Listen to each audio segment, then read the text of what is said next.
Hi everyone, welcome back. It's rare that I make two videos so close to each other, but basically right after I posted my first video of the month, I played a weekend challenge. Not something I normally do. I'm usually more of a league grinder, but because Eternal Weekend is coming up and I am still a little bit unsure of what deck I want to play, I figured I should be getting some more reps in and maybe against some slightly stiffer competition. So I played the challenge over the weekend and I won. And I won with a deck that I have been brewing and working on that I wanted to, uh, go into a little more detail on and look over my matches, similar to how I ran my last video. I was not recording during the event. Definitely, I play a little bit worse when I'm recording, just less concentration. So I just played the event normally, and then now I have the replays here.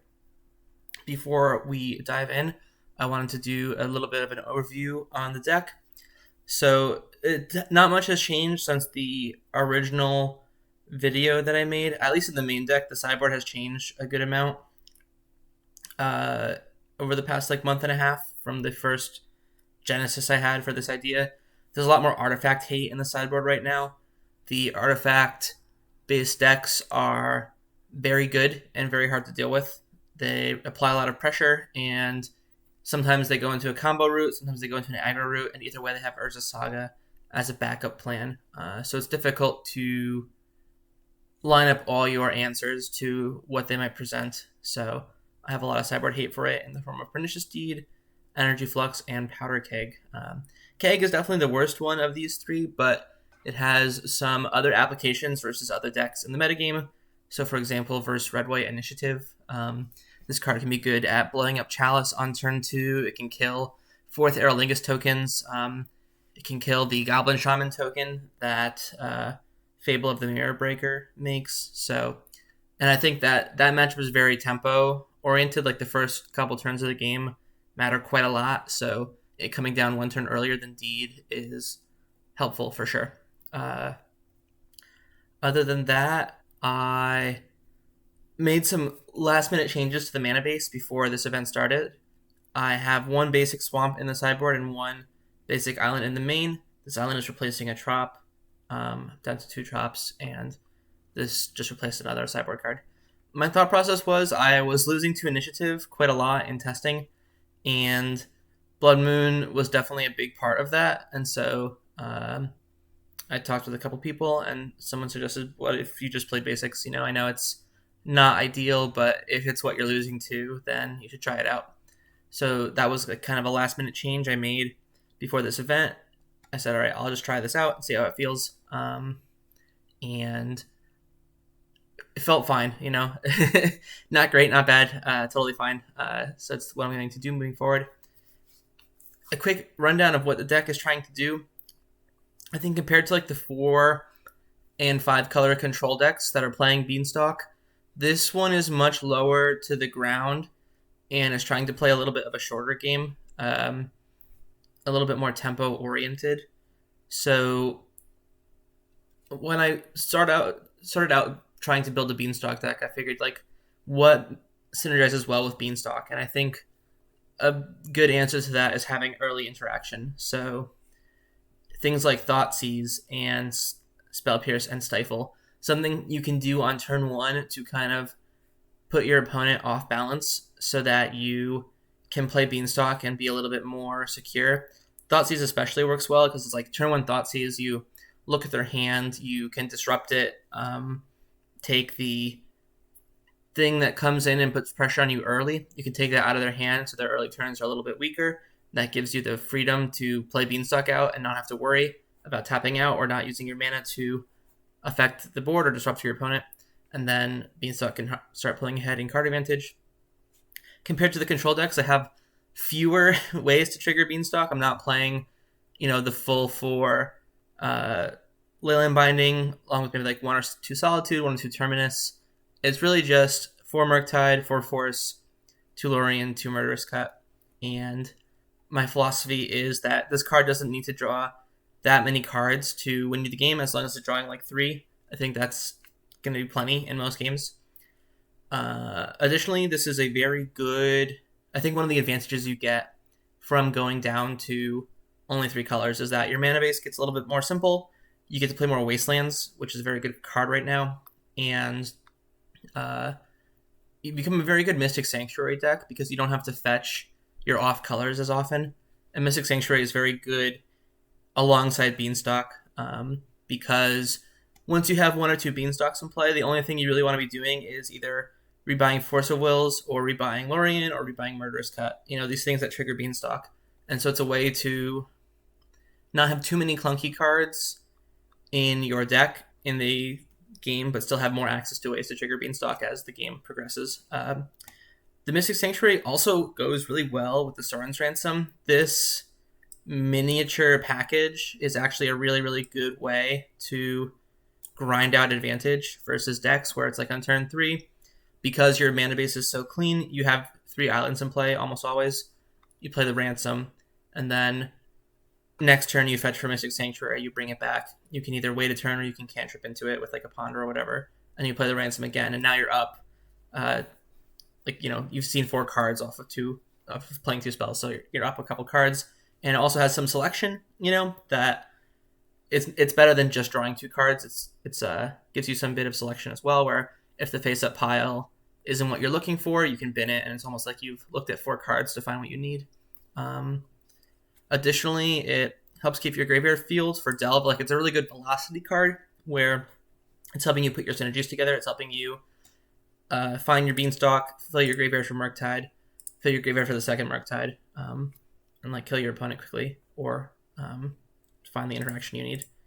That's pretty much all there is to it. Again, it's definitely on the mid-rangey side of Daze decks, we'll say. It's not quite as aggressive as 4 Delve or 4 Dragon Rage Channel or 4 Daze, but it still has these low to the ground elements. We have the 4 Bowmasters, we have Stifle, Fatal Push, stuff like that, and then we're just trying to go a little bit bigger and win the game with a quick Murktide, basically. So that is my spiel. That's my deck tech. Let us hop into the games. All right, so here we are for round 1.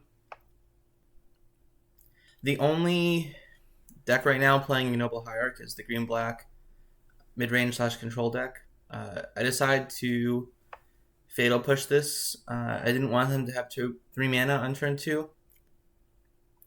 And I know that I'm potentially making it hard for the Bowmasters to find a good target. But I felt like that was worth it still, just because turn 2 Grist can be very painful. Here I decided to Edict in upkeep. Because I drew the Daze, I was kind of okay if my opponent fetched out a Dryad Arbor, basically turning this into a sinkhole. Opponent has a good follow-up, though, with another Reclaimer, so now I'm kind of under the gun a bit. They have 2 3/4s, and I don't have a real answer to that right now. Decide to Brainstorm, hopefully looking for a Wasteland or removal. I do find an Edict, but no 3rd land, so shuffle away the bad cards, play out the Sanctuary. And then hopefully Force plus Murktide should be good.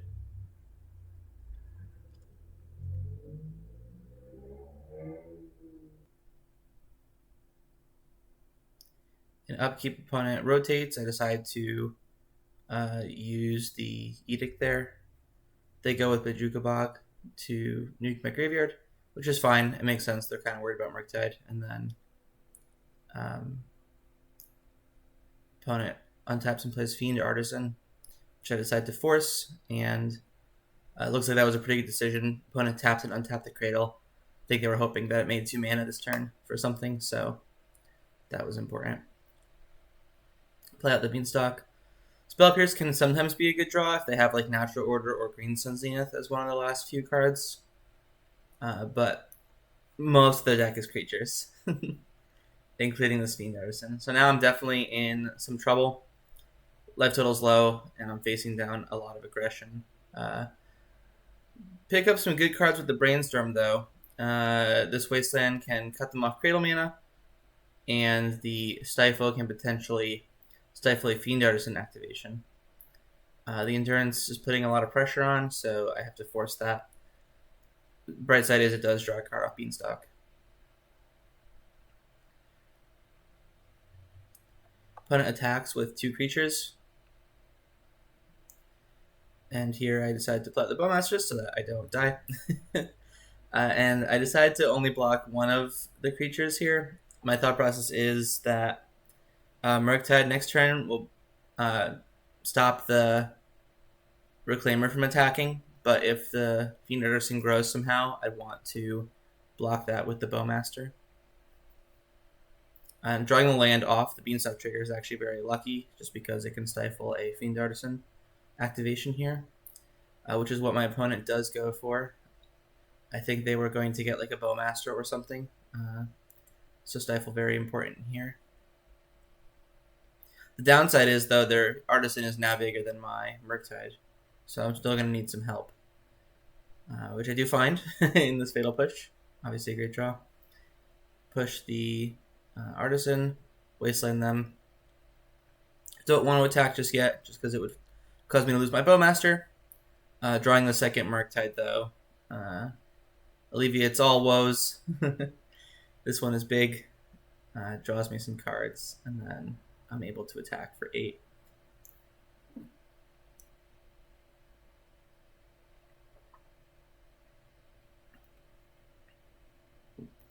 Opponent finds Cradle, but with only 2 total mana, I don't think there's much they can do here.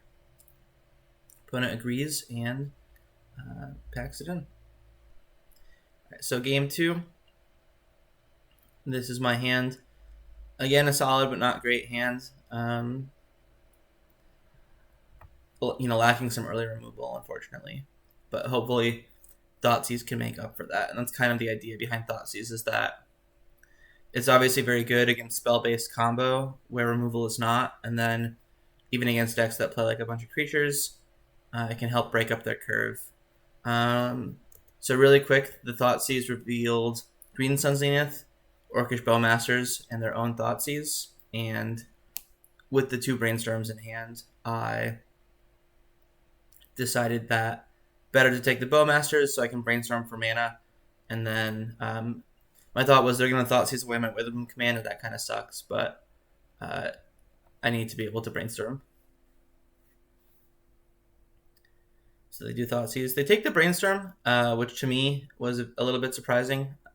I know I don't have green mana yet for the command, but I could, could easily draw that next turn. So when I do finally find green mana, it will be a 2-for-1 that also cuts one of their mana producers. So I was a little surprised there. But anyway, opponent does play out another Hierarch and attack. Here I ponder.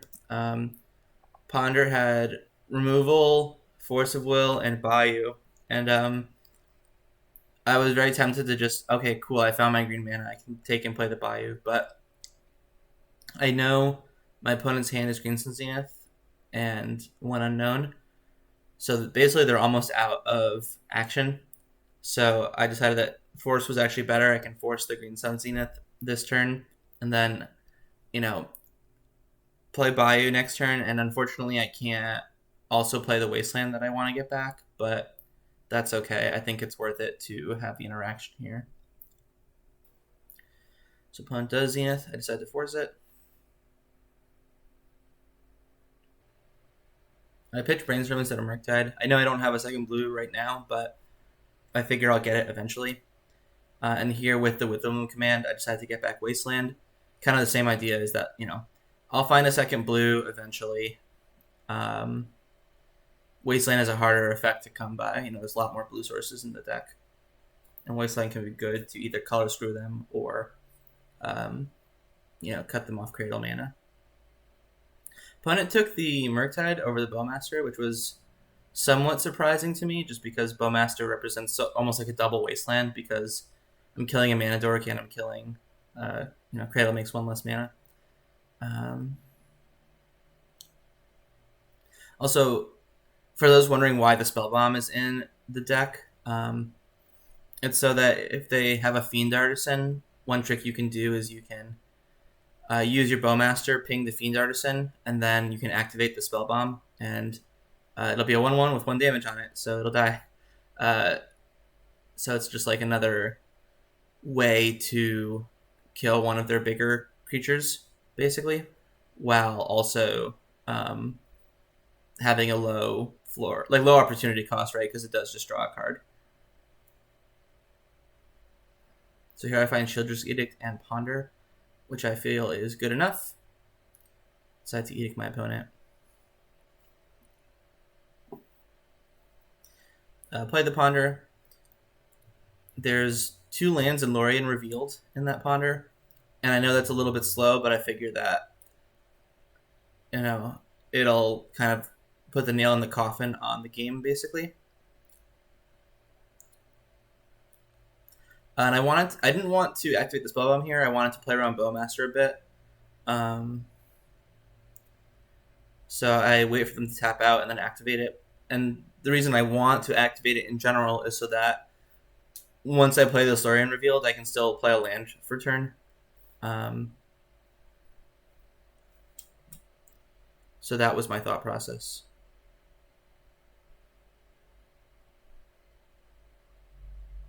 So here they play out a Hierarch, and then before combat, I kill it so that the Endurance doesn't get exalted. And if it wanted to attack, I could trade with it with my creatures on board. Force is a good draw. I do find a blue card for it. Murktide, not the best one. Generally, you want to play those instead of pitching them, but it'll do in a pinch.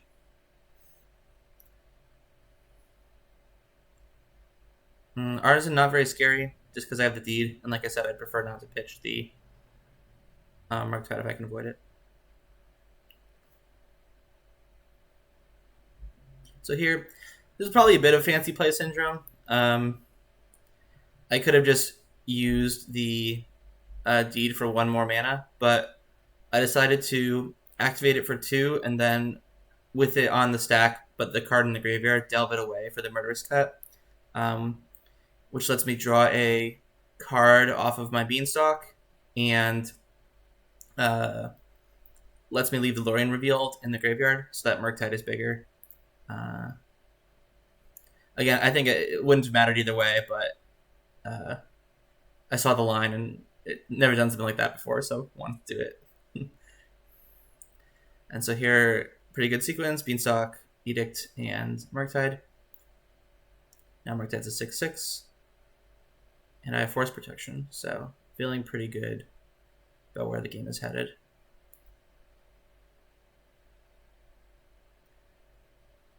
And here I actually have lethal. I can just ponder twice and play out the Murktide, which grows my first Murktide.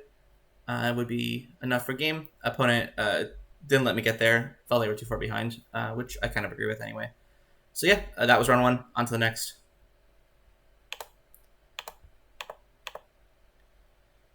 All right, so start of round 2.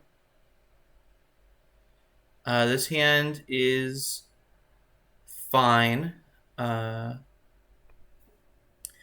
The Stifle helps because we're a little bit land light. We have 1 fetch and 1 Lorien revealed. But if we're playing against a Wasteland strategy, Stifle and Withering Command can set up our mana.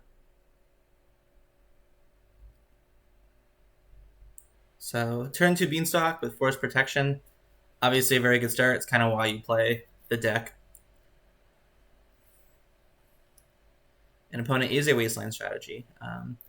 Flags plus Wasteland generally symbolizes a like Dark Depths type strategy, usually with like Reclaimer and Knight of the Reliquary.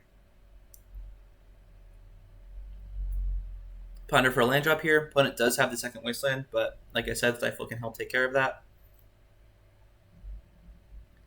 And then I play out a Murktide. I decided to pay the full 3.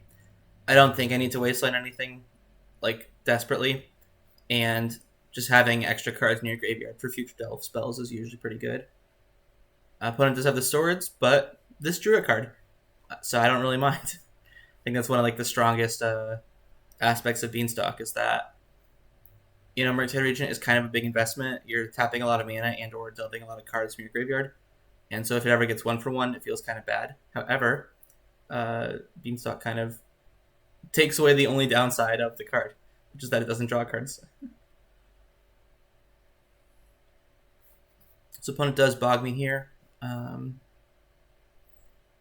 Stop me from playing a second Murktide, which is smart on their end.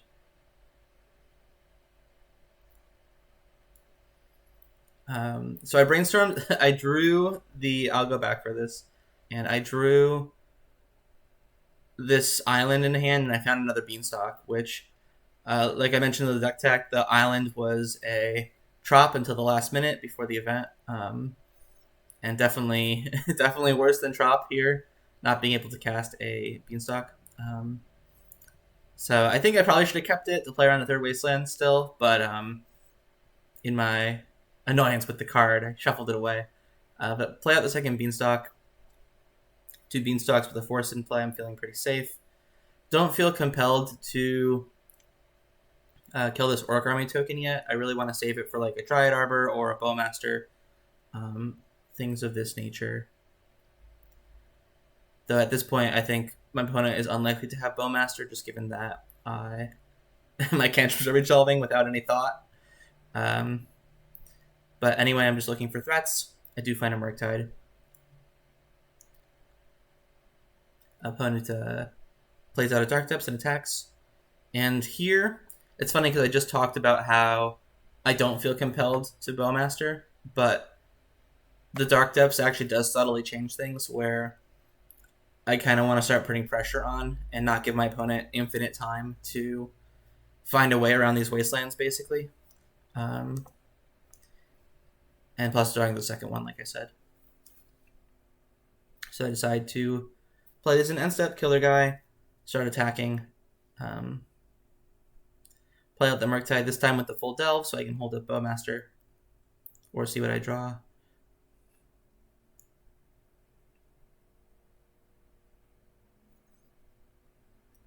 So again, obviously Dark Depths is scary. I only have 2 Sheoldred's Edicts in the deck to deal with it, but with 2 Wastelands in play, I'm feeling relatively safe. They go to copy my Trop, which is definitely an indication that they need the green mana, so I decided to Wasteland the stage there. I do believe the Heath was a top deck there. It lets them play out the Reclaimer, and I have the push for it. And I do draw the Edict here, so I'm feeling very, very safe, basically. Double Force, Edict, Bowmaster. I don't really see what could happen bad here. So opponent plays out Knight. This doesn't really kill me or stop me, so I decide to let it resolve. Same with the Safekeeper, decide to let it resolve. I'm really like wanting to save this for crop rotation or something like that. Ping my opponent so that Murktide is lethal in the air. And then I go to attacks, thinking what could possibly go wrong. That's foreshadowing. Opponent has a new card. Legolas's Crick Reflexes. This is my first interaction with the card. So this is a new card from the Lord of the Rings set. It has split second. It says untap target creature. Until end of turn, it gains hexproof, reach, and whenever this creature becomes tapped, it deals damage equal to its power to another creature. This card is good.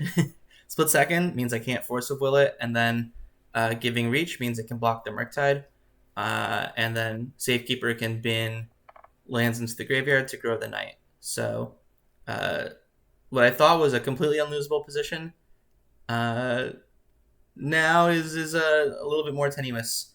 So I decide, well, this is not good. What do I do about it? And I decided the answer is that I'm going to actually use my Edict here, kill one of the creatures, and then I'm going to use the Sanctuary to put it on top. My thought process is, at this point, I need to kill the Knight, get it off the table so I can attack with my creatures. And I have Force of Will for a crop rotation, and a Wasteland if they actually go for the combo. So I Edict again.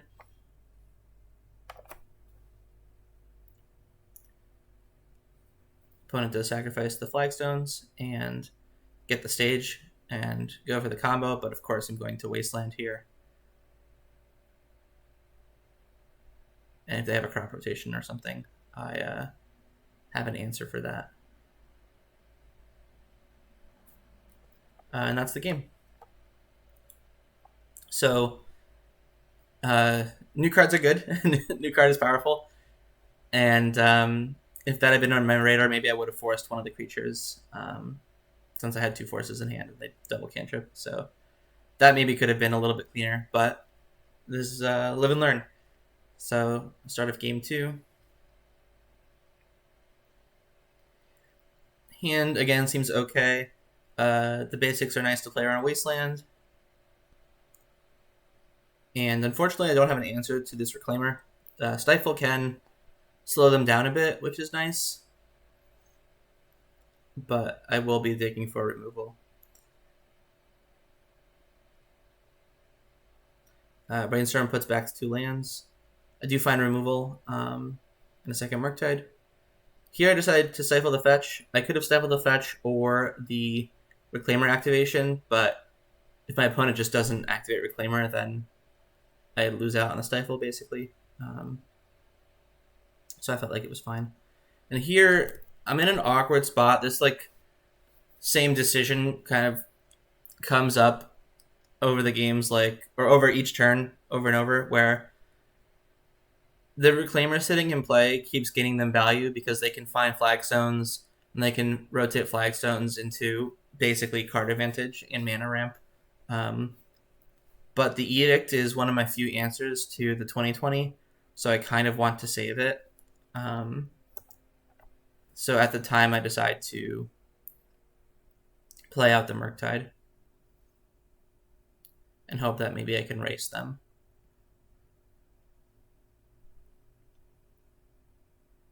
Fortunately, my opponent has the swords, and I do have the Dark Depths.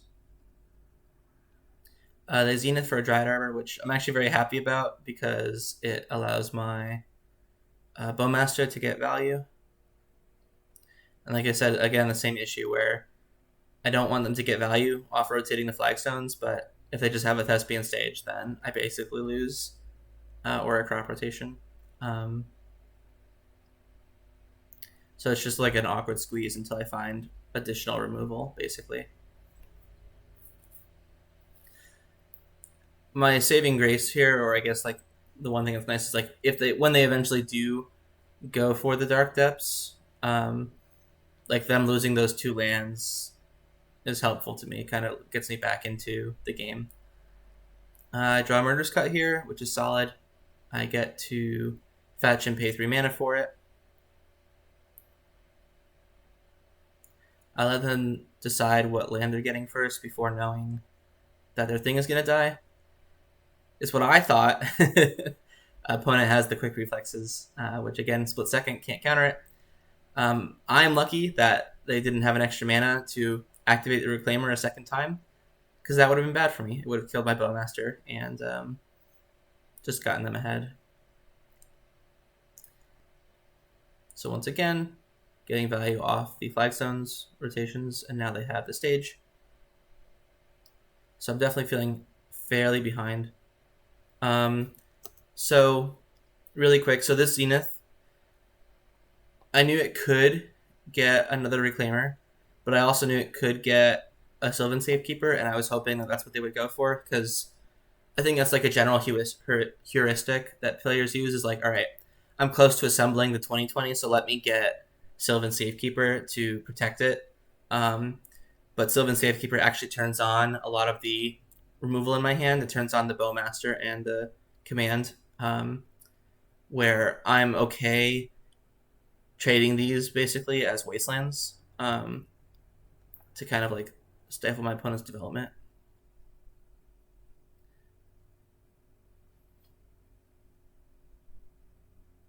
So here in end step, I Bowmaster for the Safekeeper. They give it Shroud. Like I said, I'm okay with that trade. And then I Edict the 2020 away.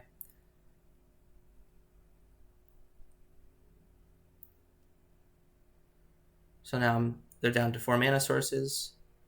I play out the Witherbloom command.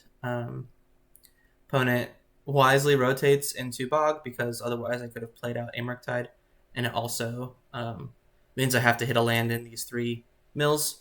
I do find one, which is good. So now they're back down to 3 mana sources. I feel like I'm slightly more stable. One quick note: the getting back the land off command is not optional. You have to take one back if there's an option available. So I couldn't have just said no and like played the Murktide for Xaxes, which is unfortunate, but that's okay. Drawing the basic swamp here, less than ideal. Just in general, I don't need more lands, and then, as you'll see from my opponent's next turn, the swamp specifically was the worst possible because now I don't have any basics to search for this Assassin's Trophy. Here I decide that Sanctuary to get back command, potentially wastelanding my opponent again, and also digging me for a possible wasteland of my own were both good things. They actually decided to let it go this time, which it makes sense. They missed land drops, so they can't go down to 2 lands, basically. Opponent attacks for 3. To me, this signals that they probably have some flash creature in hand, but, you know, I'm pretty behind. I kind of just have to attack and see what happens. Opponent has Bowmasters to trade with 2 of mine.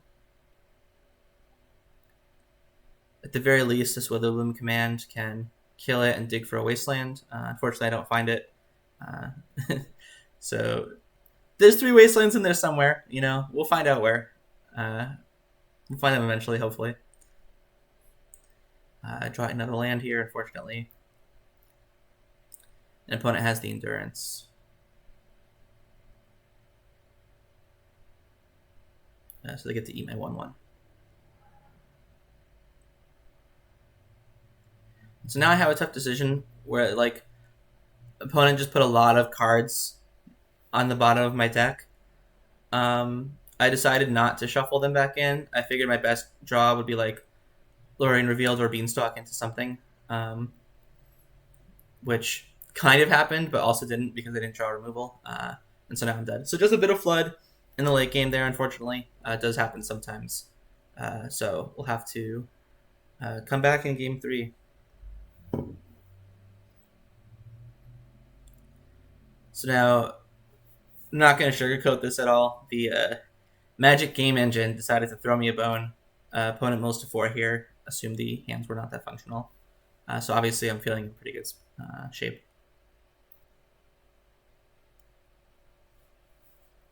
So at this point, with them on solo cards, I just kind of want to find an answer to Merit Lage, and I want to be proactive.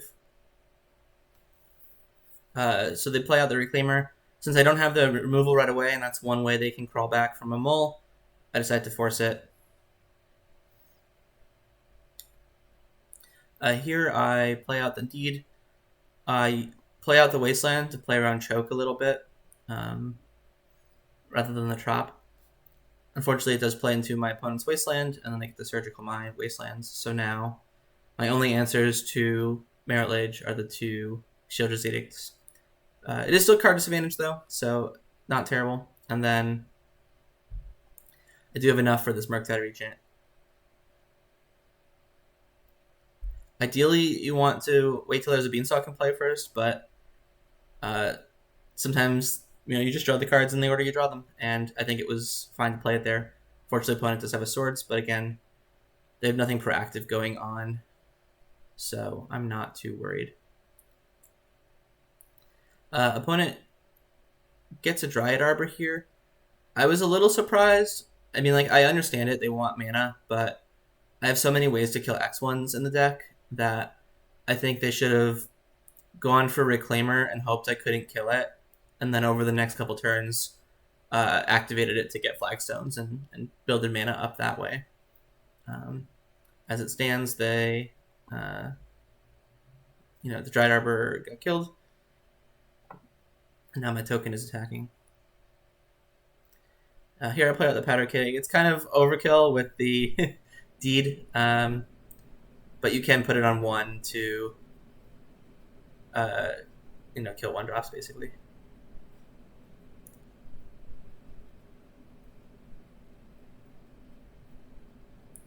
So here they have the Reclaimer. I do use the keg on it. 1/1's chipping away. I decided to drain them for 2 and get back a land with this command. I just kind of want to slowly start killing them, and setting up your mana is not that bad. They went to Surgical, the Murder or Witherbloom commands, and I, in response, delved it away with Murderous Cut to kill my 1/1. Since I had 1 in hand, I felt like it was better to keep that in hand than to keep the cut in hand, and the cut also drew a card off Beanstalk. And then the next turn, I attacked for 2 and drained them for lethal. So, like I said, got a little bit fortunate there off my opponent's bad draws. And then, 2-0. On to the next. All right, back for round 3 versus INF. INF is a player I have a lot of respect for. He plays a lot and has a pretty wide range. This time they're on Grixis Delver. Their hand was Channeler, Brainstorm, Murktide. Decided to take the Channeler just because right now I only have 1 piece of removal, and I didn't want to waste the cut on a Channeler because cut is important for Murktide, which they already have in hand, so I was fine taking the Channeler. Obviously, they have 4 lands, which is a lot, and Brainstorm can fix that, but just given the nature of my hand, it was just important that I took it. Here I fetched the basic island right away to play around Stifle. Not necessarily expecting Stifle, so I don't think this was necessary, but hey, look, I put the basic island in the deck, might as well get my value out of it, right? So here they Brainstorm when they're not worried about Bowmasters, which is pretty smart. I was completely fine to redraw that land. I'm not under any pressure right now, so slowly working my way towards Lorien Revealed mana is fine by me, basically. Decided to play around Daze, about tap 3 lands for the Murktide. And opponent has the Forcible, so I'm totally fine with that. They didn't play out the Delver, so kind of means that they are, they wanted to save that for a blue pitch, basically. And they do have the Bowmaster, so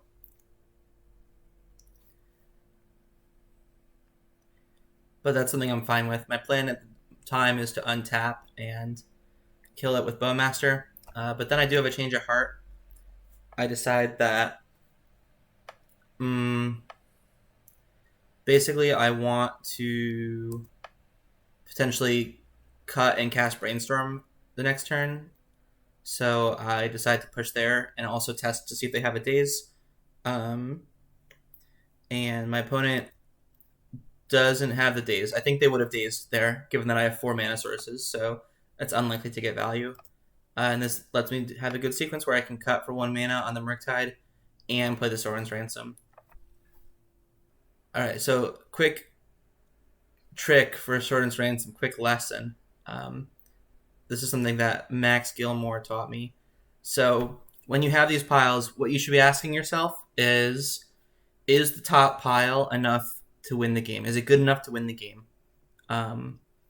Because if it's good enough to win the game, it doesn't really matter what these face down cards are, right? Like, it's like, oh, but they could be even better.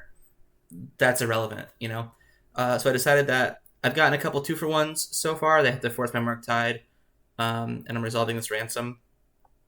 And the land represents Mystic Sanctuary, which can get back Sorin's Ransom, which will pull me even further ahead.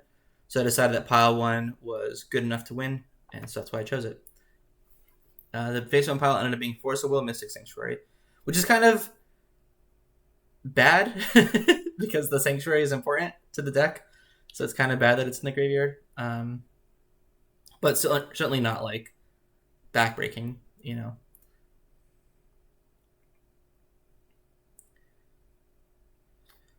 So here my opponent has a Bowmaster in response to my Ponder, but I have a Bowmaster for their Bowmaster, and that is one thing that, the philosophy of how you play this deck into Delver is that you're the control deck in the matchup, and you should basically view your bowmasters as removal. It's not a creature. It's not a way to punish their cantrips. It's a removal spell, and you really want to be patient to set up spots where that works, basically. So here I draw Wasteland, their black source. An opponent has Brazen Borrower and plays it out, which works really well for me because it lets me command at sorcery speed and pick up the Mystic Sanctuary and then brainstorm it back into the deck. So now I can do the play I talked about earlier where I Sanctuary for ransom, basically. Which is what I do.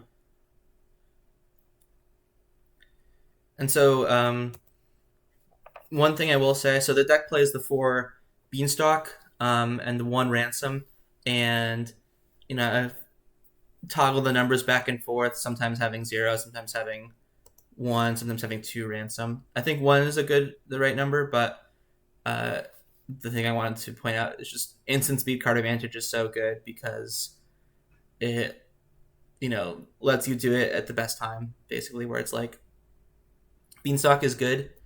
Beanstalk is good, but it's a sorcery, basically, and so it means you have to tap out. You can't hold up, Hardcast Force of Will, as an example. So here, opponent gives me Murktide, 3 unknowns. I did just talk about take the pal that's good enough to win. Murktide might have been good enough to win, but at the same time, I'm not taking 3 cards. You're not gonna not make me take 3 cards. That's like a general rule where even if it's slightly suboptimal, that's just me. I'm not drawing cards. Opponent has a Bowmaster here. Once again, I have the Bowmaster for their Bowmaster.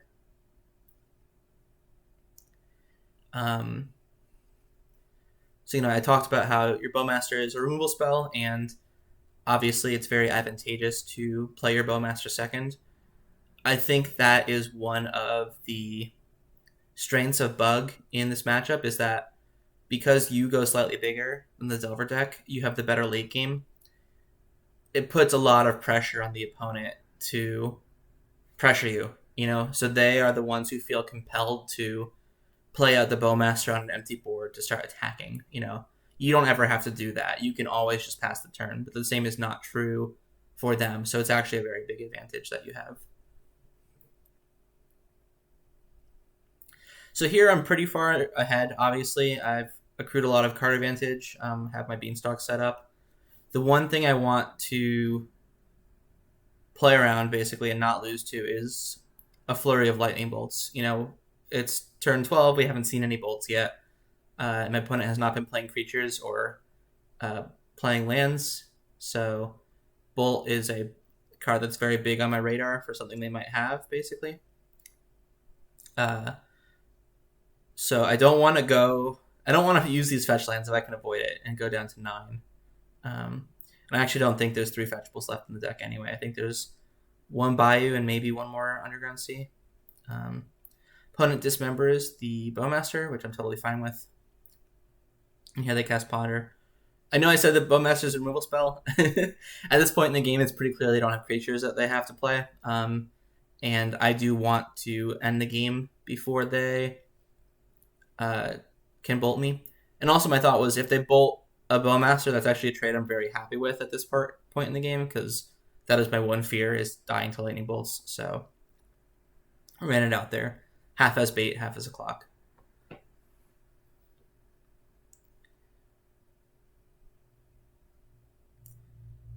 Enforced Negation is a good draw.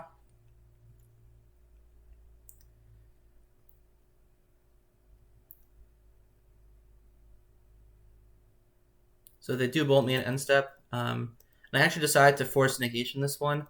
I think some people would be tempted to let the first bolt or the first 2 bolts resolve and then try to force negation the last one.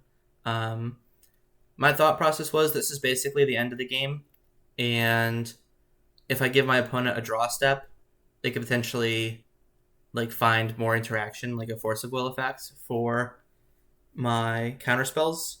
And so I really wanted this Force Negation to resolve. And if I'm almost always going to cast it in the next turn cycle anyway, I might as well cast it now and give my opponent less chances to see, the cards they need to pull together to win. And it works out well. They are come up a little bit short, and I get game 1.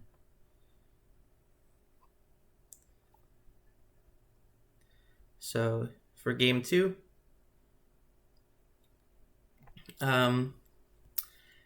this hand is not a hand that you're ecstatic to keep on the draw, but it's too good to mulligan. It has 2 mana sources and a bevy of removal.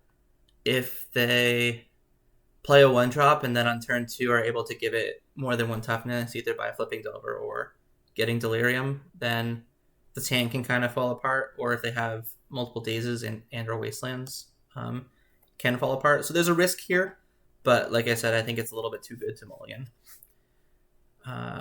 They also don't always have the turn 1 creature, which is a case we see here. And this Daze is obviously a great draw, because if they play out a 1-mana creature next turn and I spend 2 mana to kill it and they have a Daze, I get the Daze back.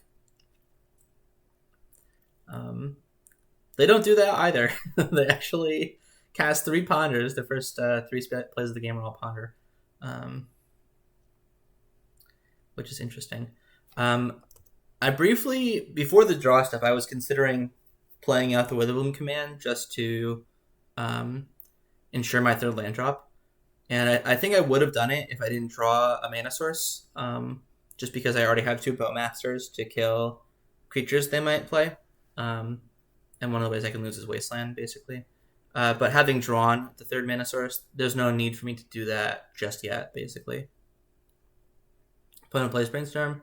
Like I said, it can be tempting to Bowmaster there, but between Daze and Lightning Bolt, it's really rare that that's going to work out the way you want. And like I said, there's no need for me to pressure first. I can just sit back and kill their stuff, basically. So here, opponent plays Bowmasters, and then in my end step, I decide to kill their Bowmaster with mine. My thought process is, okay, like maybe they untap and they cast a cantrip and I get to, quote unquote, get them. But what if they don't do that? What if they just attack me, and then pass the turn? And then if I Bowmaster in their end step and they get to Brainstorm in response, then they basically got the value there. Whereas doing it while they're tapped out means that if they have Brainstorm and don't have removal, it locks the Brainstorm in their hand. And so I figured that was better. Sometimes it can just be better to play out your spells, at quote unquote at sorcery speed, when your opponent doesn't have a chance to use their instance in response. So here they play out a couple of Delvers, and I have some removal spells for those. I don't really want to play into Daze right now if I can avoid it. At least not when they're not tapped out and I can't Daze back. So I could have been trying to remove this Channeler, but I decided to just let it hit me and play around Daze, basically. Also, I guess one quick thing, I have not been attacking with this 2/2. My thought process is kind of similar to last game. The only way I lose, or one of the ways I lose, is if they have a lot of lightning bolts and bolt me out. And so if I attack for 2 and then this attacks for 1, I definitely don't want to trade with a Bowmaster. That's kind of a bad trade. And I don't want to take the 1 damage, so I'm just leaving the 2/2 back.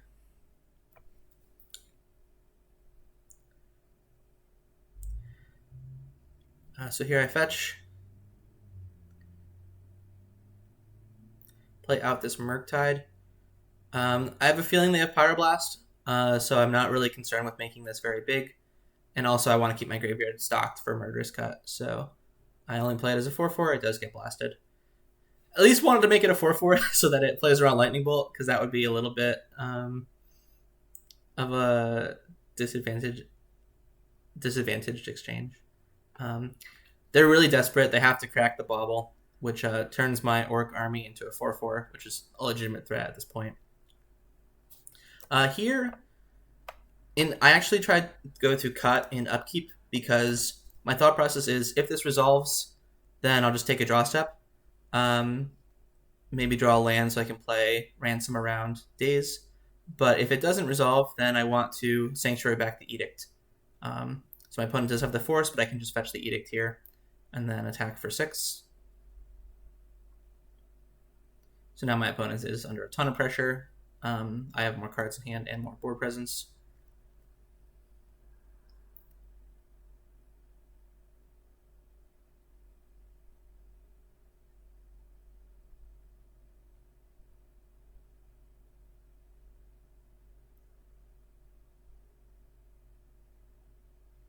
They have Bowmaster for my Bowmaster. I have Bowmaster for their Bowmaster. This is Legacy in 2023, ladies and gentlemen. And at this point, they have to chump the 5/5. They can't trade with a Bowmaster, unfortunately. They bobble themselves to check their top card, see if there's any glimmer of hope. There is not, and they decide to concede. So with that, we're 3-0. In both of these games, Beanstalk did not come into play at all. And I think it kind of goes to show the power of the bug deck, where one of the reasons you're favored into these Delver matchups is that you have the Beanstalk card advantage engine, but you're also perfectly capable of winning without it and just using your removal spells to 2-for-1 their creatures, basically, and like potentially pulling ahead with Sorin's Ransom or something like that. So yeah, I thought that was a very good showcase of conceptually why I feel the deck is powerful into these Delver matchups. All right, on to the next. All right, here for round 4. Spoiler alert, this is the only round of the tournament that we lost. So I've definitely been thinking about this one and thinking about ways I could have played a little bit better. So the replay for this match will definitely focus on that a little bit. So opponent thought seizes, takes Beanstalk, which is pretty smart. Here I play out the Trop because there's no reason to leave my black mana vulnerable if I'm not planning to use it. And then here is where I do make what I believe is a little bit of a mistake, where again I play out the black mana. Like I said, Bowmasters is a removal spell in these Delver-esque mirrors, and so I'm never just gonna run out my Bowmasters, for no reason. So I should have just held the black source of mana.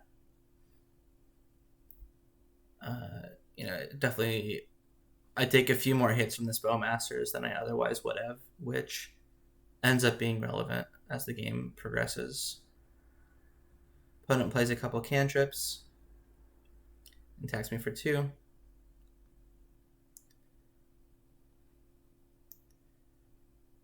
Here I play the Beanstalk. Opponent has a Daze for it. I'm kind of okay with this, just because, yes, Beanstalk would have dug me into black mana quicker, but by dazing it, the Bowmaster doesn't trigger a second time, which would have increased the clock, and the 2/2 is a legitimately annoying thing for my hand to deal with. 1/1's fine, 2/2's too good. My opponent plays a couple more cantrips. I do find the mana, and then here is another interesting decision where I could command to kill the Orc and return an Underground Sea, basically. Or I could play out the Bowmaster, and I decide to play the command and set up my mana, but this is another one where I'm not sure if that's the correct decision, because now there's this 1/1 that's just hitting me, and I don't want to use my Bowmaster or my command just to kill the 1/1. And so this is chipping away at my life total as the turns go on. And maybe it would have been better to play the Bowmaster, so at least I have a 1/1 to block their 1/1. So opponent bolts me. I think this is the 4th hit that this 1/1 has gotten in. And like obviously playing out the command, I'm protecting myself from another wasteland, but and this could just be being results oriented. But I felt like maybe I should just say that they might not have another wasteland, and if they do, at least they're not putting pressure on me, so I can take some turns to develop my mana again, etc., etc. Because now here I'm in a spot where, because my life total is so low and I'm worried about dying to bolt, I have to trade my orc army with the 2/2, basically. I did fetch, put the Lorraine Revealed on top of my library, hoping to, pull back into this game, pull ahead. Opponent has Force Blue card, which is better for me than another Bowmaster. So I get to force back. And then hope I draw some good stuff. And I do draw some good stuff. Obviously, land and Murktide Regent to play around Daze if that was the last card.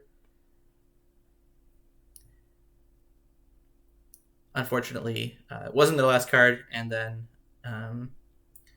they had a Lightning Bolt. They should have done it on their turn, or on my end step, rather. There's no reason to untap and do it in upkeep. You get the Surveil trigger either way, and then they had the 3rd Lightning Bolt. So that was definitely rough. I felt like I was very close to the end of the tunnel, as far as getting out. If they didn't have any interest in the Murktide, I would have eaten the Channeler for free. And then I have this Force of Will I could untap with, but didn't work out that way. Like I said, if I was a few points of life higher from not letting the Orc army hit me, then these Lightning Bolts wouldn't have been enough to kill me here. And maybe that's being a little results oriented, but I actually think there's some merit to it, where, as we saw in the last round against Grixis Delver, you dying to burn at the end of the game is one of the things you're worried about, because the late game otherwise tends to favor you. And so taking lines where that's harder to happen is probably a good thing, and maybe making your mana a little bit less rock solid to play around dying to burn is fine, because if the games do go very long, then you're going to set up your mana anyway. As you can see here, I have quite a lot of lands, which is, I'm not saying like, oh, I flooded or anything. I'm just saying, like, this is how the games play out, so that was definitely a lesson I learned from going back and thinking about this match. So on to the next game. This hand is pretty good. Carpet plus Lorien Revealed is a bit of a combo in these, resource trading mirrors. So the start is pretty solid, obviously. Opponent has turn 1 Delver, which unfortunately dodges my Hydroblast. Here I decide to just play the Sorin's Ransom. I figure, again, in general, if they daze you on turn 1, that's fine for you. I felt like cut plus land would be enough, or would be good enough to win, basically. Opponent reveals Price of Progress, which is a good one to know about, we'll say, and it definitely informs some decisions as far as this game is concerned. So opponent does have the Bowmasters in response to my Ponder. Or I brainstorm in response just to get it out. I shuffle 2 lands away, and then I cut the Bowmaster. Unfortunately, I don't find another answer to Delver off the Brainstorm. However, I Ponder, a shuffle. So the Ponder was 2 lands and a Murderous Cut, and I don't want to draw the 2 lands, and I don't want to cycle the Lorien Revealed, and I don't want to cast the Murderous Cut. Even though it's removal, it's eating up my graveyard, which I want for the Murktide Regent. So I decided to shuffle.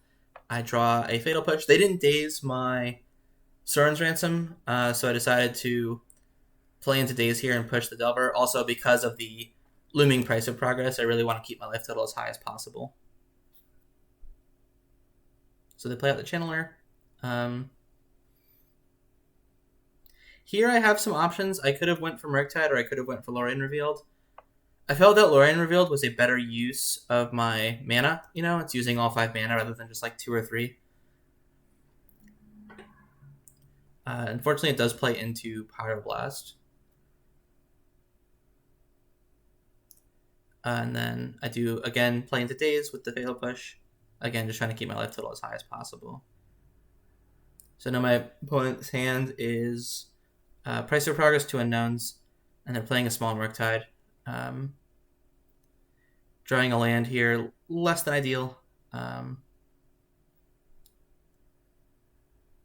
guess one quick thing, I could have Hydroblasted the Pyroblast that was targeting the Lorien, and I think if I didn't know about the Price of Progress, I probably would have just done that, but I think that even if I draw 3 cards, I'm likely to just die if the Price of Progress resolves. So I decided to let it go and hope to Sanctuary it back at a later date.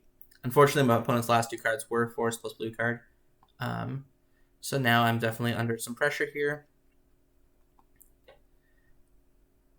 Luckily, I do have the Hydroblast for the Price of Progress.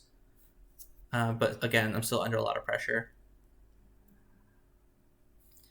Here, I make a decision. I decide to get back the Lorien Revealed rather than the Murderous Cut. My thought process is, I'm behind. I need to dig for things to do, you know, and hope to draw well. I think you could make an argument to bring back the Ransom instead of the Lorien Revealed, just because you're getting 2 cards versus 3, but you're spending 2 less mana, and also the cards you're looking for are pretty obvious, you know, where it's like if the face-up pile doesn't have removal, you just put it in the graveyard, basically. So it's like you're almost looking at 4 cards instead of 3, and spending 2 less mana. So I think in retrospect that might have been slightly better. I don't think it would have changed the outcome, but it was something I was thinking about after the game. Because you see here I draw some cantrips, and I edict my opponent, leaving the Beanstalk. Opponent has a Channeler follow-up, attacking me for 1.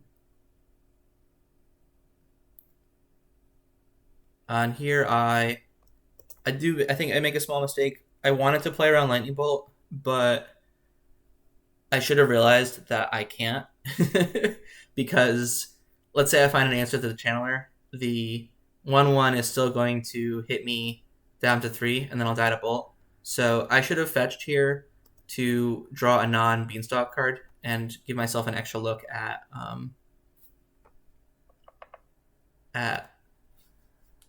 removal, basically. And so here the last card in play in hand is Pyroblast, and they're able to swing and kill me next turn. I draw a card off the Beanstalk trigger, but it wasn't removal, so I died.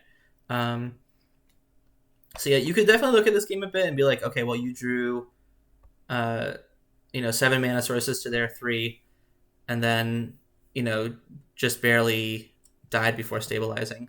And that is true, where it's like the power level of my opponent's draw was definitely higher than mine, but and lined up well into mine. But at the same time, I think that I could have made small optimizations in this game to potentially pull out a win. And certainly in the first game, I could have played a little better. And if I had, we probably would have had a game 3 to go to. So this was a very good learning experience. And so I definitely am happy to have played the match and reviewed it here. So we're 3-1 at this point. On to the next round.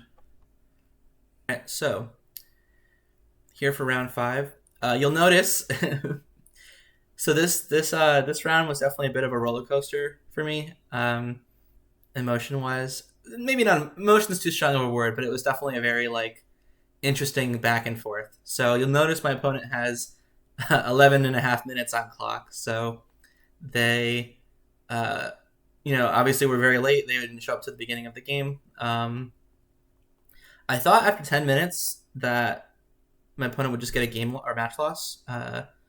But I guess for challenges, that's not how it works. They get the full 25 minutes to show up. So I was thinking, oh, I guess my opponent dropped or whatever, or had something to do. And then the clock kept ticking past 15 minutes. And I was like, oh, okay, I guess that's not how it works in Magic Online. But maybe they're still not here. I'm not sure what will happen. And they show up. And then they turn one Dark Ritual Doomsday me. So I was like, oh, okay, I guess I'm losing. And then, uh, so here's the game. I start with the turn one Dark Ritual Doomsday. I look through the pile, and I realize that they've made a slow pile. Both the Street Wraiths and the Edge of Autumns are in exile, and I believe all 4 Brainstorms were as well.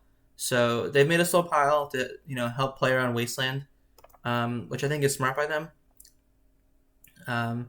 But here I figured, okay, because the pile is slow, I'm going to Wasteland them to try and slow them down. Hopefully draw a black source of mana, and then I can, Witherbloom command to mill them out and win the game.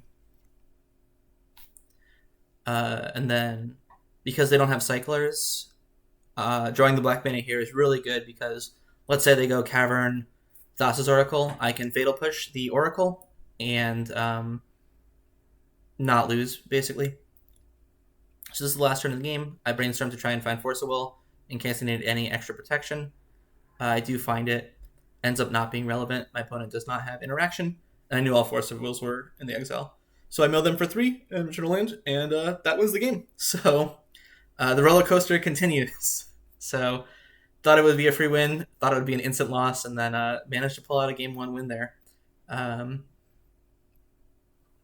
Definitely looking at the opponent's pile and having some familiarity with how the deck list plays helped a lot. So here, there was no lands, so I mulligan. I briefly debate keeping a Wasteland versus Soren's Ransom. I decide to shelf the Wasteland. On the draw, it can be a little bit slow to try and waste them out of the game. They have Lotus Petals, sometimes a big Carpet of Flowers, so I decided that maybe some card advantage was a better bet to go for. And especially if I'm planning on forcing Doomsdays and things like that. So opponent does have the turn 2 Doomsday. And here I decide to Brainstorm in response. And I do find a Force of Will.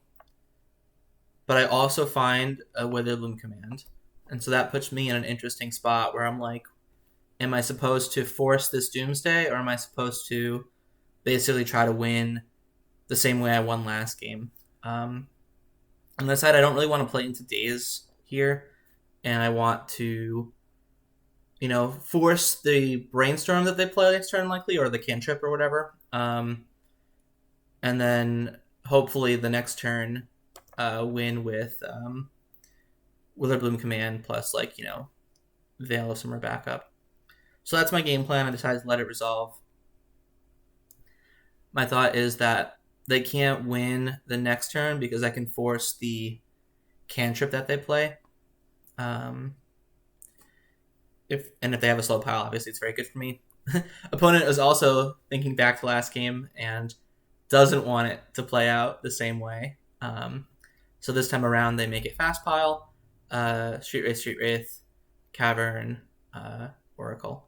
And this is enough for me. I do not have the removal. One thing about this is that the reason they're able to do this without casting spells is because one of these 3 cards was in their hand already. So the Street Wraith, the Oracle, or the Cavern was in their hand already, which is not something I was thinking about at the time. I don't think it changes my decision, just because usually when they go for Doomsday, it's usually protected. So I think I would have played the same way, but yeah, having one of those in hand already allowed them to make a Doomsday pile that won on one turn and didn't cast a single spell, which played around what I was trying to do. So now we go to game 3. This hand is solid, but does need a little bit of help. Force, Beanstalk, Carpet, and Bowmasters are all very good. But like I mentioned, Doomsday can usually win through a single piece of interaction. Here I actually decided to hold up the Bowmasters rather than play out the Beanstalk or the Carpet. My thought process is if they just go for Doomsday, I don't want to be tapped out into Daze. So I decided to just wait, and they ponder instead. So I play the Bowmasters. They do have the Daze for it, which I'm okay with. It's an okay trade for me. Obviously, Bowmasters is a clock, but I'm fine to get some interaction out of their hand, and then now I'm going to play out my Beanstalk and Carpet. You notice I have the removal in. Sometimes Doomsday will have a sideboard plan where they play Shieldred or Murktide Regent as like a juke of sorts. And I don't have quite enough cards to bring in anyway, so I leave in a couple bits of removal usually. So here I have the option to hardcast a Force Negation if they do anything dangerous. I can also potentially pitch cast it to play around Daze and hold up Veil of Summer. Opponent is not playing out their Underground Sea to help play around Carpet. I think that's pretty smart. This Bowmaster is a good draw because it lets me hold up my mana and I can play it with Veil protection if I need to.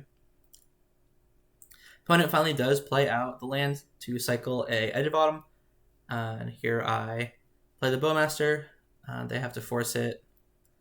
I'm playing into Daze a bit here, but I decided to Veil of Summer just because it's too juicy if it resolves. And it does resolve.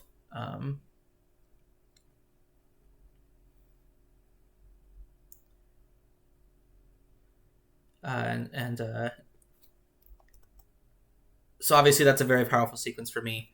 I have the Bowmaster in play. Their life total is already kind of low, and at this point they decide to concede. Obviously they don't have Doomsday in hand, and the Bowmaster kills too quickly, where they're going to be at 6 next turn, so even if they draw Doomsday, they get down to 3, and they can't make a fast pile because Bowmaster will kill them, and a slow pile, they'll die to the onboard creatures. So usually we say something is a squeeze when you have two different things pressing on both sides. This time the squeeze is a single Orcish Bowmaster. Card is doing double duty here. So yeah, we get that one, and we're on to the win and in. All right, so round 6. This is the win and in for top 8. My breakers were really good. I was the highest 4-1 at the time, so my thought was that even if I lost this, I'd likely top 8 on breakers, but still, it's always good to get the W and remove all doubt. My opponent is playing a deck that they've been working on, a brew of their own. It's basically a cycle storm, so it's like you're using LED and Echo of Eons and cards that want you to draw and discard cards, and then eventually you storm off with a Grape Shot. It's a very unique, interesting take on the storm mechanic or the storm archetype, and it plays out differently than some more classic storm variants. It's also an Urza Saga deck. Obviously, all these artifact decks are playing Urza Saga as both a tutor and the constructs can be a nice plan B. Luckily, I have the Wasteland. Unfortunately for me, they have the second Saga. And here they Chrome Mox into a Riddlesmith. This is one of the cards I was talking about that allows you to draw and discard, potentially bin things like Echo of Eons. They bin a Gamble, which is a pretty strong signal that they probably have another Gamble in hand. And here I draw a Witherwind command, and I'm thinking to myself, wow, this is the best possible draw. I get to kill their Riddlesmith and their Chrome Mox. How could this possibly be wrong? But it actually turns out that this was wrong. This was the wrong play. What I should have done was Fatal Push the Riddlesmith and leave them with the Chrome Mox for a turn. Potentially let them make a Saga token, but what this allows me to do is next turn use the command to kill the Chrome Mox and rebuy Wasteland and Wasteland the Urza Saga. And part of the reason that's so important is that the tutor of Saga, the tutor effect off Saga in this deck is very important for the deck because it gives you more access to Lion's Eye Diamonds. So cutting them off of that is important. So here they play a Defense Grid. Probably would have killed that rather than the Chrome Mox if I had the option. But yeah, so kind of the things I said happens where they search up their Lion's Eye Diamond, they copy it with the Gardens. They do a lot of storming off. They play some artifacts. They do it again, all through the Defense Grid, which I would have loved to Witherbloom command. Opponent does this a few more times, eventually draws into Grape Shot, and Grape Shots me. So that was game one. So yeah, like I said, I was should have taken a little more time to think. I was the 2-for-1 that kills 2 permanents on their board was very enticing, but turned out it was actually the wrong play. And I needed to be a little more patient. And you notice the Fatal Push was never able to convert into a relevant effect that game. And if I just used it there, it would have. Luckily for me, this matchup gets a little bit better post-board. These artifact decks and like these artifact combo decks with Urza Saga can be kind of tough for Bowmasters, it doesn't line up so well. So you need a lot of sideboard hate, which I am playing. Here you see 2 of them in the form of Powder Keg and Energy Flux. So here they have the turn 1 Saga, but in general, Energy Flux lines up well against that. I think that getting the Bowmaster in play is more important than playing out the Beanstalk. Bowmaster can really hamper their ability to combo. You saw they echoed like 3 times last game. So having a Bowmaster in play to help stop that is good. So here I play down the Energy Flux and attack. And this Flux is good, but not great. The nice thing is that it kind of forces them to pop the baubles now because they're going to die anyway. So I do get my pings in, and I have a reasonable clock in play at this point. And it does force them to tap their Mycosynth Garden to keep the Defense Grid in play. But unfortunately, they still are able to tutor for LED if they want to, and then potentially Echo. But that's not what they go for. They decide to get the Spell Bomb to bounce the Bowmaster, which I think is pretty smart. You gotta do what you gotta do. Here I Wasteland the Valk just to kind of force action, and then they can bounce my thing, but I can play this end of turn still, and still have up all my interaction basically. And now, of course, because of the Wasteland, they can't afford to keep the Defense Grid in play anymore. So here they have the LED. They do get to flashback and Echo of Eons. But with the Bowmaster pings, they are unable to find what they need, basically, where usually to build up enough Storm, they have to Echo a few times, has been my experience. And so obviously with Bowmaster in play, they can't do that. And I do have Force Will as well. So we get that game, and we move on to game 3. All right, so this is game 3. This is my opening hands. Double Force of Will, very good. Push and Bowmaster to answer their 2-mana creatures. Very good. The one thing this hand is a little weak to is Saga, unfortunately. Or I guess more specifically Construct tokens. And Powder Keg is a good answer to that. So here I decide to Fatal Push the Riddlesmith. Don't want him to get value off of looting. Here they have Containment Construct, which does line up very well for me, into my Bowmasters. Just another X1 creature I can ping. So here I feel like I've survived the early game pretty well. My interaction lined up well with how their hand worked. And the Bowmaster potentially stopping the Echo combo right now. I do have the Spell Bomb for that. And here I wasn't so stoked about playing Soren's Ransom because if I miss on a blue card, I don't have double Force of Will up. So I decided to just play out the Powder Keg and see what they do. Sitting this in play means that if they ever run out of Lion's Eye Diamond, then that's dangerous for them, basically. I fetch here to play around Pithing Needle. I don't think it's a card they have, but what's the harm? And here I because I have the action in my hand, I decide to basically force action on my opponent, where they go to copy the LED with their Mycosynth Garden, and I activate the Powder Keg, which forces them to discard their hand right away if they want 3 mana. And I do have the force for the Echo, so that's what I do. Opponent's last couple cards are cantrips, which puts my clock back on the table. The part of the reason that Bowmaster is so insidious versus these combo decks that play cantrips is a cantrip sort of, in theory, reduces your clock by a turn, right? If it digs you 1 card deeper to find your combo, it's reducing your clock by 1 turn. But the ping plus the Orc Army from Bowmasters increases their clock by 1.5 turns, So it's it just doesn't work. So here my opponent actually makes a really sick play. Something I didn't see. They can Gardens their Lotus Petal. In my head, I'm like, Gardens is a copy of Lion's Eye Diamond.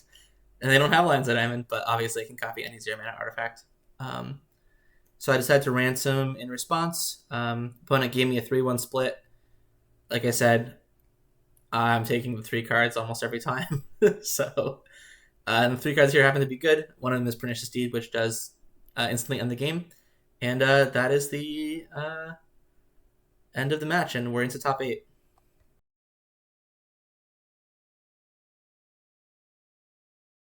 All right, into the quarters.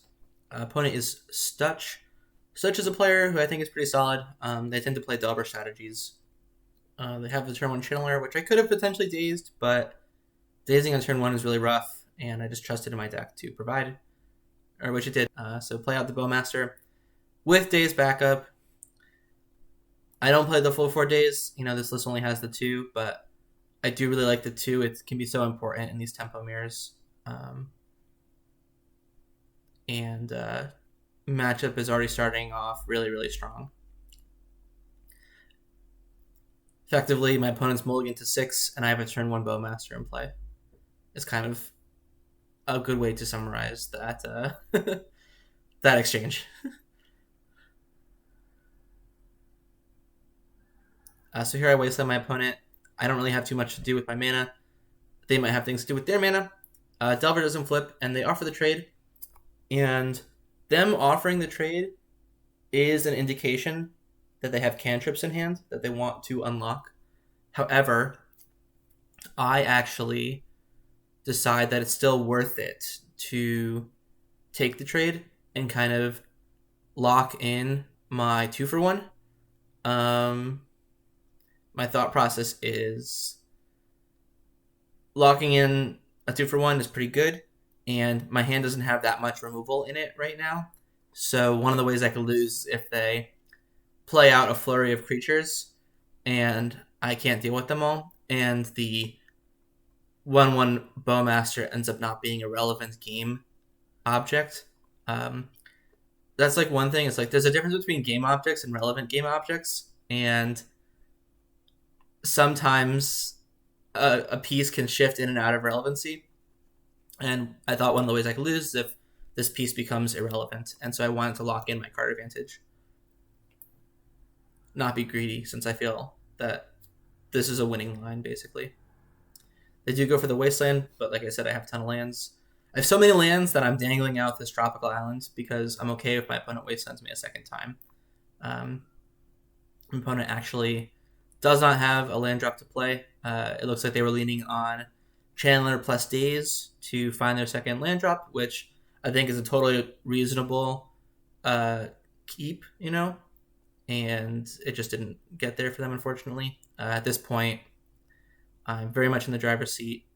They would have had to go to discard and decided to pack it in.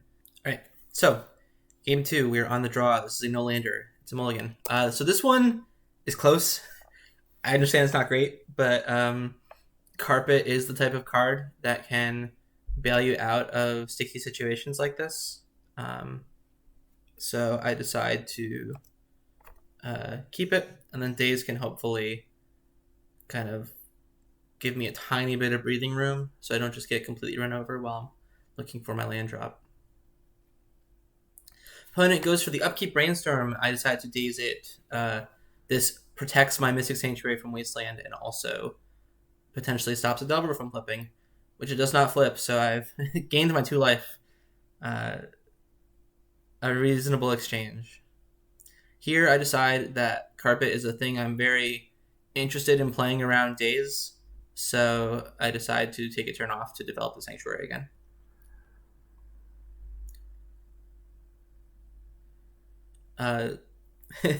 So one thing I've talked about a little bit here is that, in the Bug v Delver or matchup, you're trying to grind out 2-for-1s.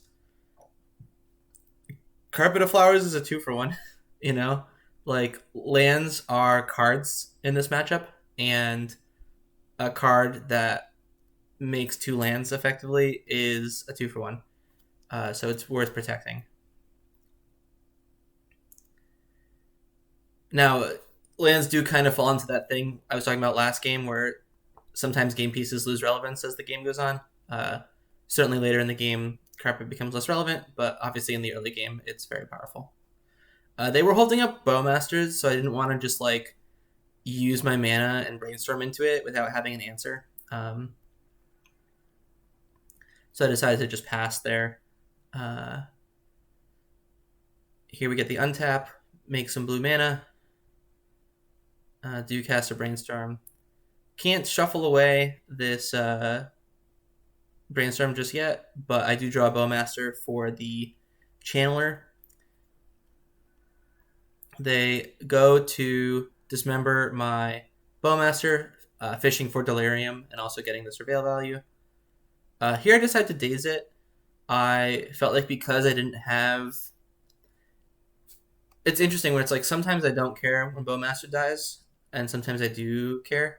I felt like because I don't have removal spells for their creatures, I want to slow down their development, basically. And if they have cantrips in hand that Bowmaster is locking out, basically, that's one way to slow down their development. So I decide to Daze. So Brainstorm again. Unfortunately, no answer to this Delver. I'm taking a hit down to 11. You'll notice I brought in the basic swap from the sideboard. Price of Progress has been a card that people are adapting, and Blood Moon as well. So just having access to both your basics is a way to play around that, And if they ever draw that card and it doesn't do anything, that's effectively a mulligan,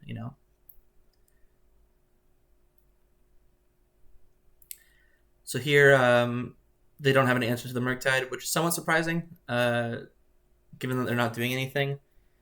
Honestly, my guess is that they have maybe a Price of Progress in their hand,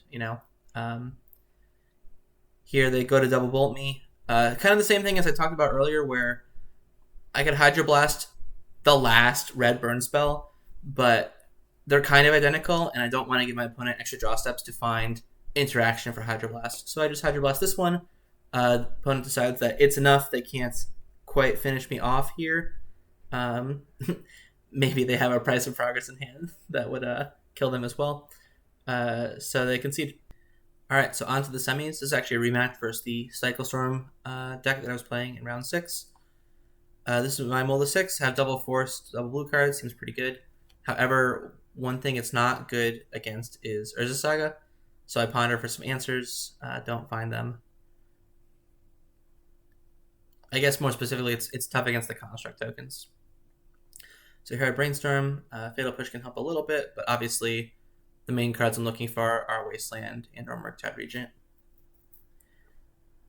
And in the last game, I had talked about how important it is to how important Saga is for them to get Lines of Diamond. But here, I actually have a pretty good answer to the Echo combo, and I'm losing to the construct tokens, so I decided to cipher the token aspect rather than the searching aspect.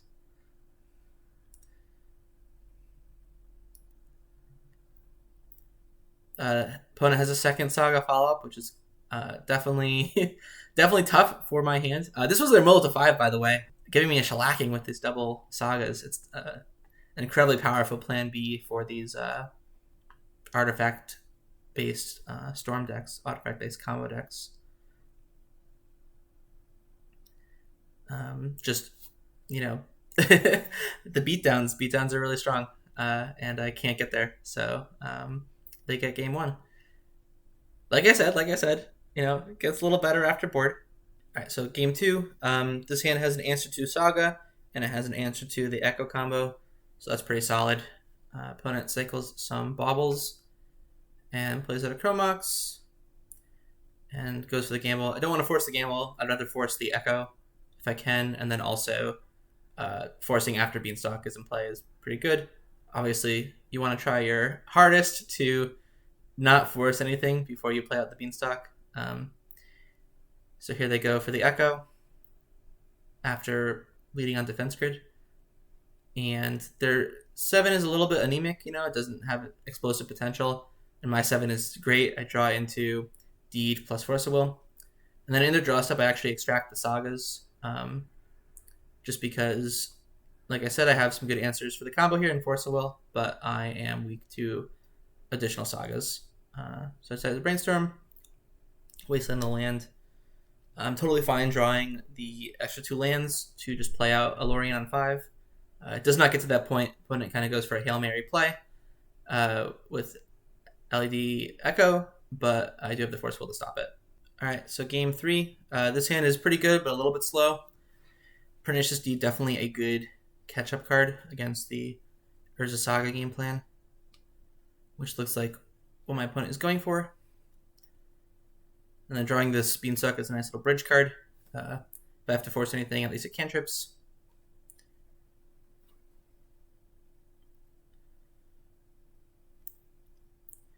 So my opponent makes some constructs.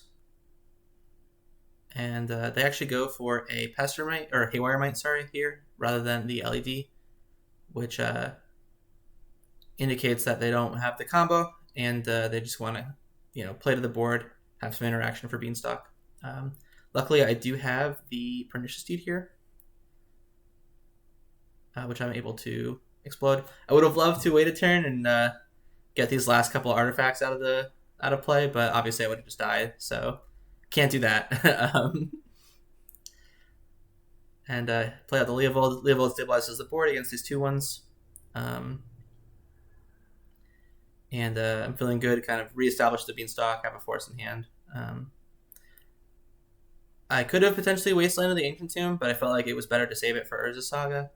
And then eventually I draw the Bowmaster, which lets me feel comfortable in attacking. And then this decimates their board, and opponent packs it in. This is just too much for them to deal with, obviously, because the deck revolves around drawing and discarding a bunch of cards. So this opponent, up to this point, they were 8-0. They had not lost a game, and I had no idea what they were playing. So definitely a lot of tension in the air. What could this powerful deck be? This undefeatable deck be?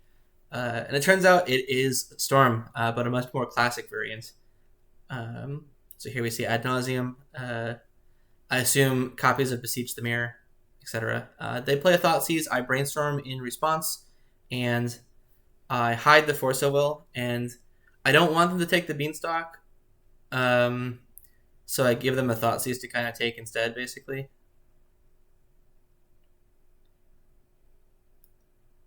I figure that this matchup is really rough, especially game one, because I have dead removal.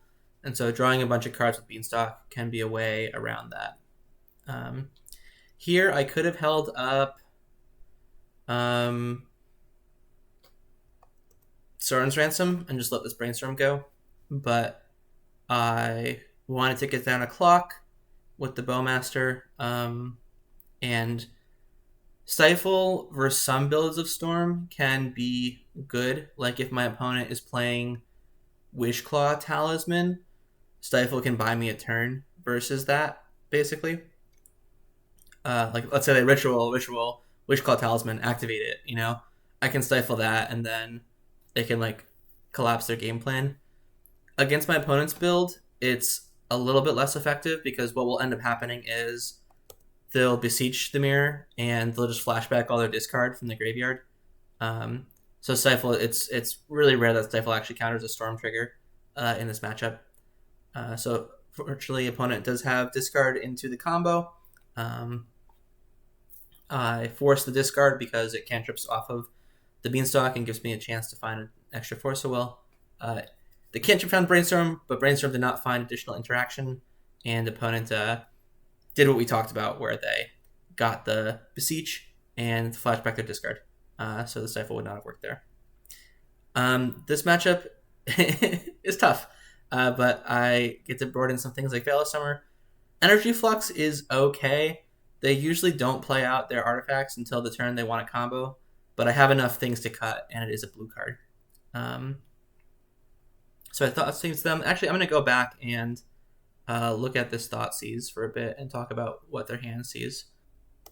So here their hand is Ritual, Brainstorm, Beseech, Infernal Tutor, and Veil of Summer. And so they actually have the combo here with the cards in hand, but I have a Veil potentially to counter that. So I actually take the Brainstorm because I want them to go for the combo this turn, and I can Veil it. Unfortunately, the draw for the turn is Thoughtseize, which so now they know that they can't go for the Tendrils kill, and they're able to instead make some goblins with this Beseech. And so my opponent here, they make 16 goblins, which, that should be enough. That's a lot of goblins, right? And they chose to play around Graveyard Hate. Where it's like if they had gotten the Gaia's Will to build up Storm and I Surgical the Dark Rituals in response, they lose, basically. So they make 16 goblins, they play around Graveyard Hate. I have this Pernicious Deed. I'm really, really hoping to draw a land. Carpet is kind of like a land, but not in the way that matters right now, specifically. However, I do have a backup, I do have a backup, which is that the often forgotten mode on Witherloom Command, which is opponent loses 2 life, you gain 2 life. So I drain them for 2, and I get to bring back a land. And they drew Thoughtseize again for turn, which I'm able to Spell Pierce, luckily, because it would have obviously taken the deed. And they attack me down to 2, which is exactly the amount I gained from my Witherloom Command. And now I get to play Deed and sweep up the goblins, which puts me in the driver's seat. Their hand is just Veil of Summer. I choose not to play out the sea here. My thought process is they can play Carpet of Flowers, and I don't want to give them lots of resources like that. Here, because I have the Stifle, I can stifle them off of green mana. So I then decide to play the land. And then I draw Leovold for turn. They fetch. They're going to cycle Veil, but I stifle that so that they can't do that. And then I Surgical the Infernal Tutor. You can Surgical Infernal Tutor, you can Surgical Beseech the Mirror. My thought process for which choice to make was that Beseech costs 4 and requires you to bargain something, whereas Infernal Tutor costs 2 and doesn't. That might be wrong or right, I'm not sure. Opponent did happen to have another Beseech in hand, unfortunately. But I think I'm still in a good spot because, like I said, Besiege is more resource intense, and they're on low resources. So here I draw.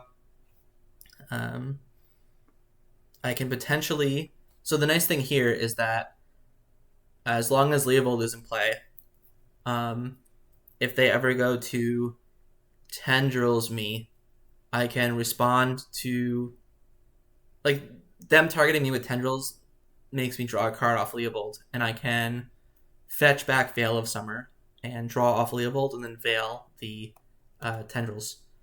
So I'm feeling pretty good here. Draw a Bowmaster, speeds up my clock a little bit.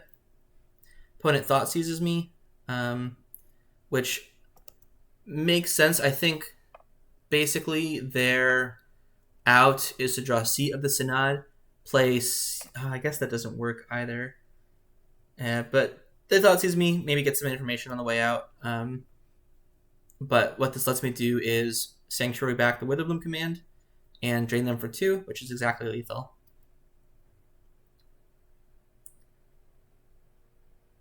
The final game of the final round of the tournament. For all the marbles, as they say. All right, so this hand is good. Obviously, it's a good start to have Force in your opener against Storm. They do play a lot of discard, so they're capable of beating one piece of interaction. And here I decide to ponder for more interaction rather than wastelanding them. Because I wanna start setting up my stuff too. I want to start setting up my Beanstalks. Here, when the Thought Seizes me, though, I do decide to Daze. I feel like that's a little bit worth it to protect the Force in my hand. Because I don't draw a blue card for this Force, now it's like you're kind of in damage control mode, where it's like I want to slow them down as much as possible rather than develop myself.